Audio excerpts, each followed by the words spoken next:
Hey everyone. So, moving on from sci-fi to supernatural, we're going to go a little bit back to sci-fi again. I'm guessing that some of you who attended last year remember my discussion on giant robots, digging them, etc. One of the examples that I mentioned was a little show about transforming space fighters battling giant aliens with the power of love and rock and roll. As you might have guessed, I was referring to the Macross saga. Now, the original show is great. A lot of people know about it, whether it's through its actual original version or through Robotech, whatever it might be. It's great. There are a ton of spin-offs and side stories that we could delve into. But what I want to tell you about is the sequel, the first official sequel to the original television show, Macross Plus. Okay, I'm getting a little recognition here. The production of Macross Plus is a bit of an odd history, which we're going to get into detail later, but essentially there's two versions of this thing. One is a 4-episode OVA, and the other is a 2-hour movie edition. We'll talk about the differences in a little bit, but I'm going to start with the OVA because that's what I was first exposed to when I learned about this. Our story begins in the year 2040, about 30 years after the war between humans and the aliens known as the Zentradi, which formed the core of the original SDF Macross series. Our protagonist is a hotshot pilot named Isamu Dyson. One weird fact, his middle name is Alba. Another weird fact, his English voice actor, Bryan Cranston. I'm not kidding, he got a start in voice acting. It paints a bit of an odd picture, doesn't it?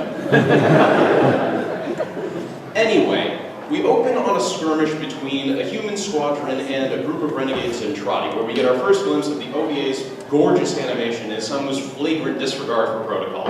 I'm going to show you that first battle just so you can get a taste for how the show handles fighter combat.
Now, this was made in 1994. This is very impressive animation, especially for the time period. And the attention to detail, as you could have seen, is amazing. If you stopped any of those, frames, you would see insane levels of detail on the different parts of the robots, on facial expressions, so on and so forth. You notice how when each and every one of those Zentradi, the big green robots exploded, there was this big burst of red? That's not like gas escaping or anything, that's blood. The Zentradi are actually a race of giants. That's power armor to them. That's how much detail these guys went into. They remembered that key fact.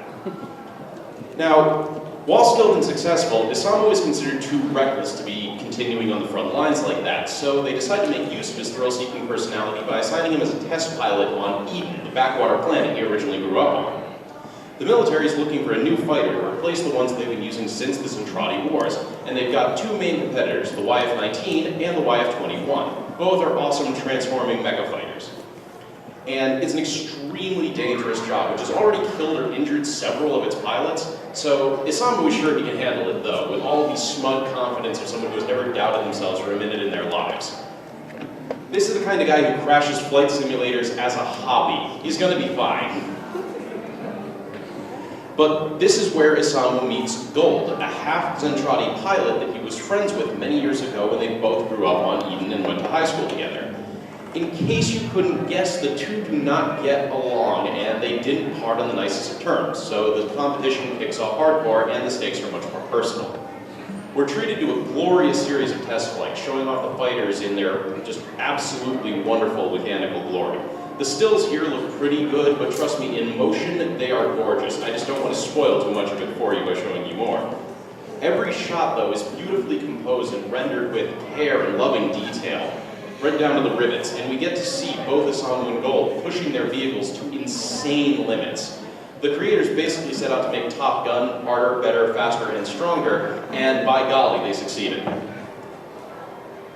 But the competition between Isamu and Gold takes on another twist when their mutual friend Mune also returns to Eden as a producer for Sharon Apple, a virtual idol who is basically the biggest music star in the known galaxy.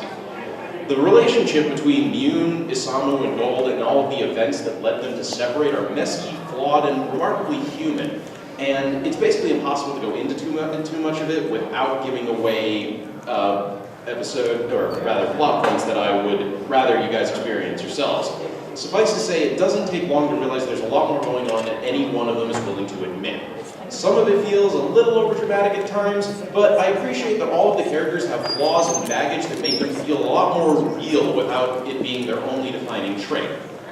Now, I mentioned a moment ago that Mune is the producer for Sharon Apple, a virtual idol. By the way, this is what Sharon looks like in her physical form.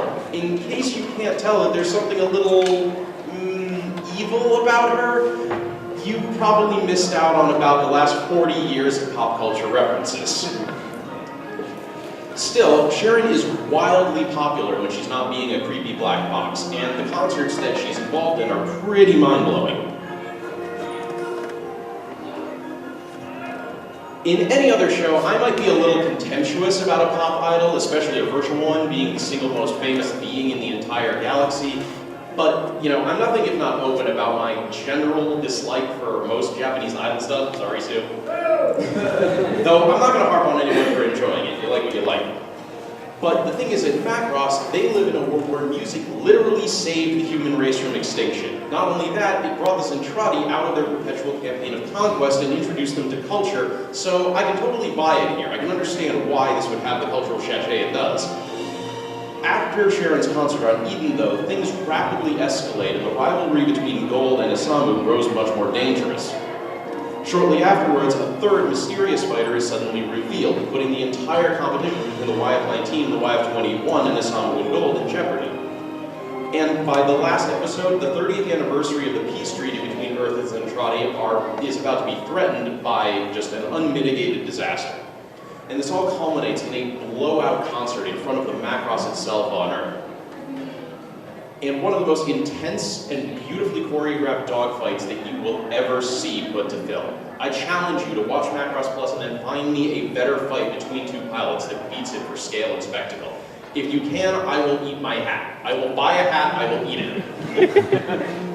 At this point, though, I've talked about pretty much everything I can without giving too much of the game away. So let's quickly look on some of the places where the OVA and the movie versions diverge.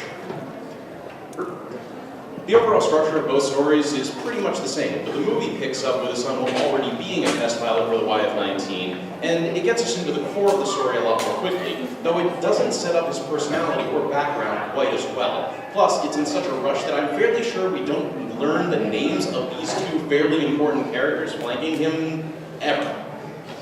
For your benefit, though, the young woman is Lucy McMillan, an operator at the base, and the other is Jan Newman, the guy who designed the plane, so kind of an important character.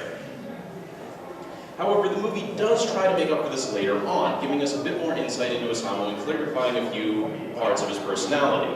Also, what causes him to take such crazy risks, why he's an adrenaline junkie. It also shows him and Lucy having a remarkably straightforward and adult relationship, something you don't tend to see in anime these days where 90% of everything is focused on high schoolers blushing at each other. There are some other differences in the order in which certain events happen. The OVA places a lot more emphasis on the test flights and the rivalry between Isamu and Gold, whereas the movie tends to shift its focus more towards the relationship between Gold, Isamu, Mune, and Sharon. I'm a little biased towards the OVA myself simply because it was the first version I ever saw, but both of them have their strong points. The OVA includes more awesome fighter jet action in the first half, while the ending of the movie is generally stronger and comes together a bit better at the very end. My advice is to watch both of them for yourself and judge whichever one you prefer. They're both fairly easy to find. Unfortunately, though, Macross Plus isn't without its flaws. The plot itself is pretty straightforward. You're probably going to guess most of the major twists before they happen. And it relies a lot on coincidence, like 3 friends happening to be on the same planet at the same time and running into each other more or less by happenstance. It just stretches believability a scooch. And a lot of that comes down to the fact that the original plan was for a feature-length film. Now, that was then adapted into the 4-part OVA I mentioned before being re-edited into the movie.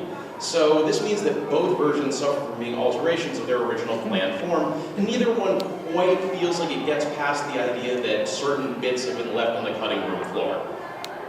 Still, none of this is a deal breaker. If you're willing to forgive a somewhat janky story now and then, you're in for a technical, visual, and oral masterpiece.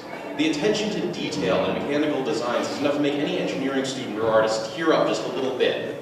And from a cinematic perspective, the composition of each and every shot is immaculate. Every single frame of painting is not far off in this case, literally. Remember, this came out in 1994. It's probably older than some of you in the audience right now. The character designs themselves are also pretty bold and extremely expressive. And Mune in particular, we get to see a wide range of emotions throughout a given scene from her. She switches from being confident to defensive to angry very smoothly and naturally.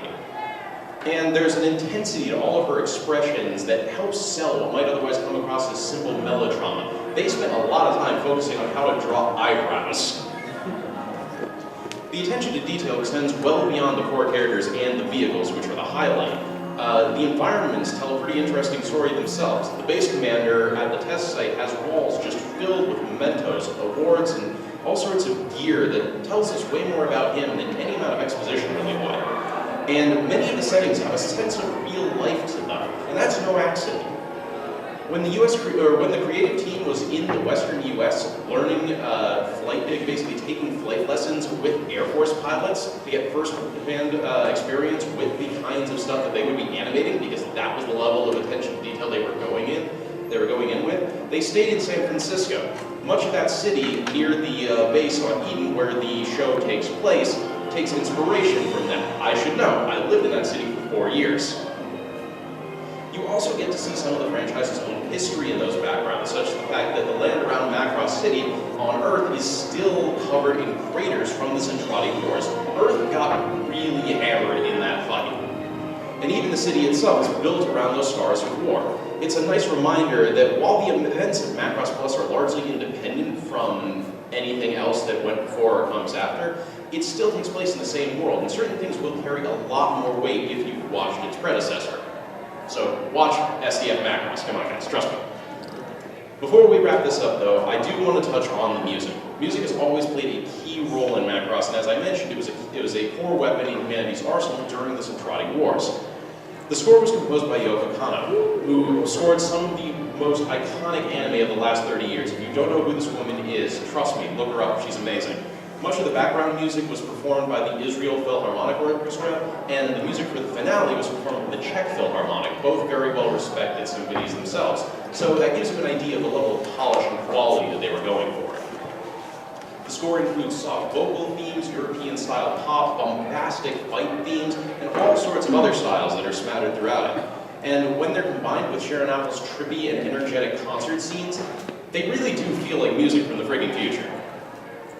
The music also really brings across humanity's new multicultural outlook since their struggles in the early 21st century, with songs in Japanese, in French, and English. There's even 4 songs in a language I originally couldn't place. Turns out it's Centrati. They made up an actual Centrati language and then composed songs in it, because when you're developing a virtual idol to appeal not only across cultural lines, but across species lines, that's the kind of detail that you need.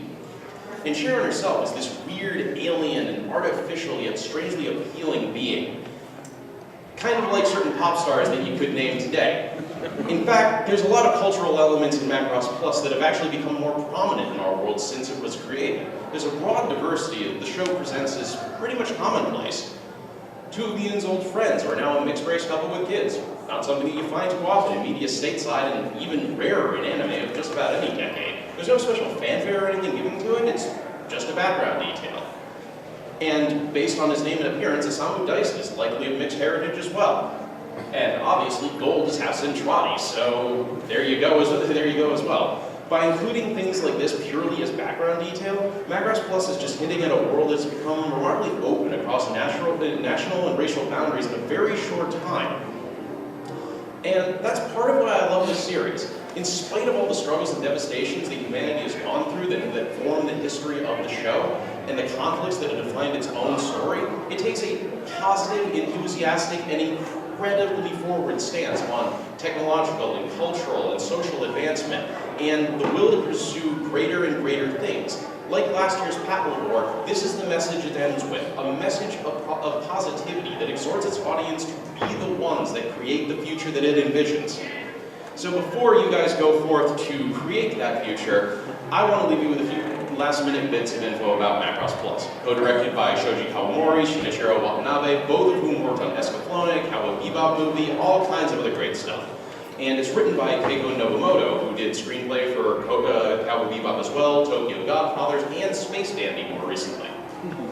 Music by Yoko Kanno, as I already mentioned, she bears no further introduction. You can pick up both the movie and the OVA versions pretty cheaply on Amazon, and there's also a remastered box set that'll set you back a cool $100, but if you're ever looking for like a really nice gift for that mecha or music fan in your life, consider it.